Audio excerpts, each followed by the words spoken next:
Vijay Mystery. Now, this video is all about how you can increase revenues and profits during uncertain times. We are going through a phase of massive change taking place globally. So the whole game has changed. There has been this paradigm shift. So let me just share with you these deep insights which will help you increase your revenues and profits. Conventional methods don't work up to a certain degree. What used to happen in the past has shifted to something which I call the new reality. Let's take an example of this online company which is called Boohoo, and we are in the year 2017. They increased their profits by 97% in a year, while Next, which is another company, clothing and fashion company, its sales dropped 2.5% in 13 weeks. Now, I know that Next has got retail outlets while Boohoo, it has an online presence. Now, there is that variation at the end of the day. But what sets them apart? What is that which makes them different? I would like to share with you these 7 key insights which will help you to increase profits and revenues in uncertain times. The first is asking the right questions. You need to step back and ask the right questions. Be it whatever sector you are or whatever industry you are, it is asking those right questions. I have noticed in many organizations, whether it's a manufacturing organization or a service sector, what happens is that they keep on doing what they keep on doing. They have a business model, but at the end of the day, they don't recalibrate, they don't rethink, they don't step back and ask the right questions. The key success is in asking those right questions. So have every week or every 2 weeks, just meet up and ask those questions as to what is going on. What is it out there as regards connectivity with your sector and your industry? That in itself is going to make a profound impact, I believe, to growing your sales and revenues. Let's move forward to the next point, which is focusing on what is working and changing. Look, you need to have your finger on the pulse. You need to understand exactly what is happening internally and externally. What are those touch points? What is happening out there? What are the new entrants? What is that disruption taking place? So you need to pay full undivided attention to what is working and changing now, what is relevant right now. Now there could be certain indirect factors as well. Let's take an example that what's happening in the automotive industry.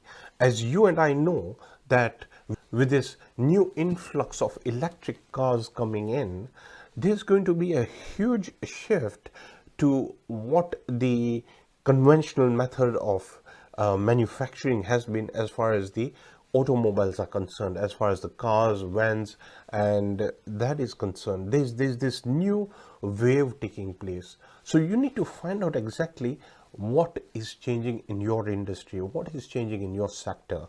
Let's move forward to the next point, which is sharpening competence at all levels.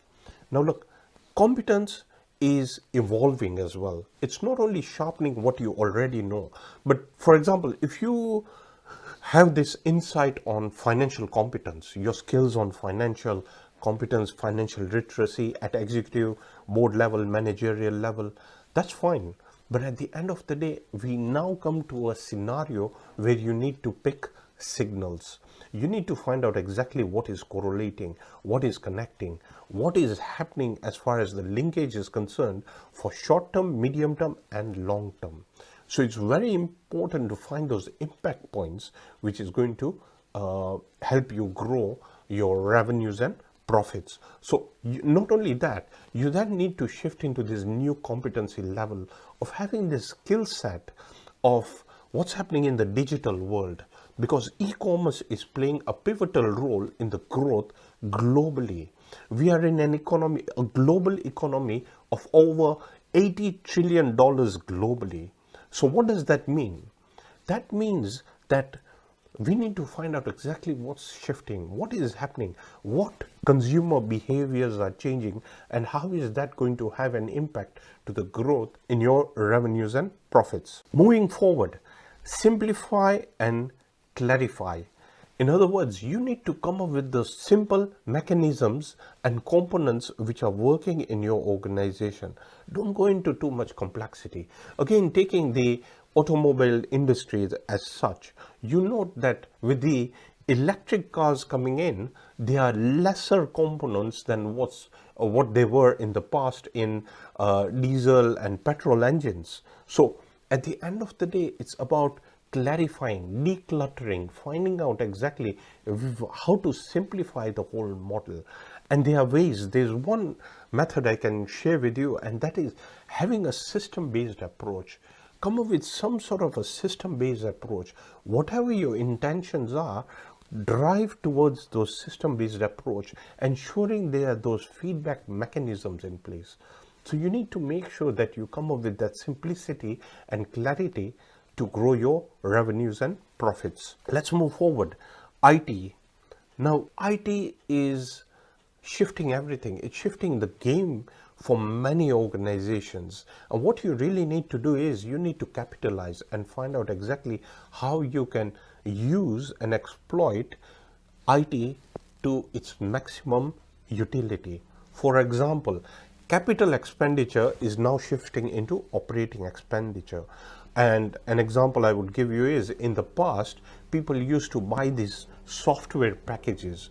Now you can rent them, which makes it easier, cheaper, and you can progress accordingly. So the whole IT game is changing. You need to find out where you can have those leaner efficiencies. And by leaner efficiencies, what I mean is having those areas where you know that efficiencies, where costs are contained to a level where your margins can be improved, and revenues and velocity and drive is there to build momentum in increasing your revenues and profits. Let's move forward to the next one, adding value. Consumers' behaviors have changed. You need to add more value. From the beginning, you can do this even before you make a sale. So in other words, you could use some sort of sharing certain insights, and many are doing it on the social platforms at this particular stage. So there is all these social platforms out there where you can just add value. What's going to happen is it's not only going to position you, but at the end of the day, you are demonstrating the quality that you can give to your consumer or whoever your client is. So keep on adding more and more value. Look into ways of how you can add more value. Moving to the last point, which is leadership pipeline. You need to progress. You need to make sure you have the right leadership pipeline who understands what is happening outside, inside, wherever it is. The leadership pipeline is crucial. Whether it's at board level, whether it's management level, you need to make sure those clear distinctions are in place and you have leaders at all points. Leaders who are going to have that discipline and who have that curiosity and incisive nature to ensure there is that growth. Leaders who have made bets in the past and which have been successful. Their success rate is high. So you need to look for those leaders who are going to take those risks, but at the same time ensure that you grow. So my dear friends, these are the 7 insights which I wanted to share with you. And if you'd like to experience this 360-degree value creation model which I've created, most welcome to have the free video series. You just need to visit www.rentadirector.com. In any case, thank you very much. I hope you found this video on how to increase revenues and profits during uncertain times of use, and I hope you apply 1 or 2 points from this video. Thank you very much.